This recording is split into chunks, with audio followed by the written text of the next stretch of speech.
ரொம்ப நாளாக பாடணுன்னு எனக்கு ரொம்ப ஆசை. எங்கேயும் நான் ட்ரை பண்ணதில்லை. ஜஸ்ட் ஹம்மிங் பேர்டை விசிட் தான் பண்ணேன். ஒன்றும் இல்லை, ஃபஸ்ட் டைம் கொஞ்சம் கூச்சப்பட்டேன். அப்புறம் கூட இருக்கிறவங்கலாம் பாடினாங்க, எனக்கும் ஓகே ஒரு கான்ஃபிடென்ஸ் வந்துச்சு. அப்புறம் மாஸ்டரும் சரி ட்ரை பண்ணுங்கன்னு சொன்னார். ஃபஸ்ட்டு ஒரு பாட்டு பாடி பார்த்தேன். இப்போ எனக்கே மறுபடியும் இன்னொரு பாட்டு பாடணும், இந்த பாட்டு மைக்கில் பாடினா எப்படி இருக்கும்னு ஒரு ஃபீல் தெரியணும் அப்படின்னு ஒரு ஆசை வந்துச்சு. சரி அதான் ட்ரை பண்ணுறேன். மகர்களை பெற்ற அப்பாக்களுக்கு மட்டும்தான் தெரியும் முத்தம் காமத்தில் சேர்ந்ததில்லை என்று.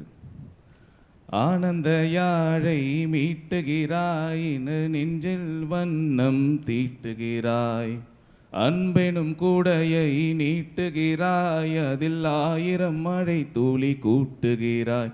இரு நெஞ்சம் இணைந்து பேசிட உலகில் பாஷைகள் எதுவும் தேவையில்லை. சிறு புல்லில் உறங்கும் பனியில் தெரியும் மழையின் அழகோ தாங்கவில்லை. உந்தன் கைகள் பிடித்து போகும் வழி அது போதவில்லை, இன்னும் வேண்டுமடி. இந்த மண்ணில் இது போல் யாரும் இங்கே எங்கும் வாழவில்லை என்று தோன்றுதடி.